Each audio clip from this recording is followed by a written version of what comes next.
வணக்கம் சார். சத்தி, எப்படியா இருக்க? எப்பவும் கூடவே இருந்துட்டு உன்னை இப்படி பார்க்கறதுக்கு ரொம்ப கஷ்டமா இருக்கியா? ஓ வண்டியில ஒரு கோடி வைக்க சொல்லுவா. உட்கார். என்ன வக்கீல, எப்படி இருக்கிற? சார், ஜெயிலுக்குள்ள இருந்துக்கிட்டு வெளியே இருந்து பார்க்க வரவங்க கிட்ட உங்களை தவிர இப்படி ஒரு கேள்வி யாரும் கேட்க முடியாது சார். உள்ள இருக்கவன் சோகமாவும் வெளியே இருக்கவன் சந்தோஷமா இருக்காங்கன்னு உங்களுக்கு யார் சொன்னது? என்ன பிரபா, எப்படி இருக்க? வீட்டில எல்லாம் எப்படி இருக்காங்க? தமிழ் ஸ்கூலுக்கு போயிருக்காளா? ஒரு கவலையுமே இல்லாம இங்க வந்து உட்கார்ந்துகிட்டு கேக்குறீங்க. அங்க யாருமே நல்லா இல்ல, என்ன செய்ய போறீங்க? என்னடா நீ அப்பாட்ட இப்படிதான் பேசுறதா? அவ்வளவு தூரம் சொல்லியும் நீங்க கேட்கல. இப்ப பதவியும் போச்சு, எல்லாம் போச்சு. இப்ப என்னதான் முடிவோட இருக்கீங்க? பெர்மனண்டா இங்கே இருக்கலாம்னா? எங்களை பத்தி கொஞ்சமாவது யோசிச்சிங்களா? நீங்க எங்க யோசிக்க போறீங்க? யோசிச்சா இதெல்லாம் செய்வீங்களா?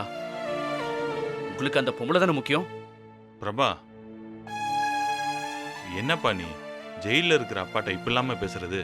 இவர் ஜெயிலுக்கு வந்த காரணத்துக்கு என் இடத்துல வேற யாராவது இருந்திருந்தா பேசவே மாட்டாங்க. முடியல என்னால. அந்த பொம்பளைக்காக எங்களை எல்லாம் விட்டுட்டு ஜெயிலே இருக்கலாம்னு முடிவு பண்ணிட்டீங்களா?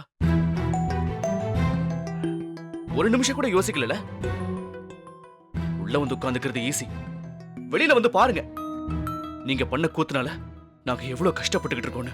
பூசாரி, தம்பியை கொஞ்சம் வெளியே கூட்டிட்டு போங்க. பிரபா, கொஞ்சம் வெளியில வெயிட் பண்ணாவா?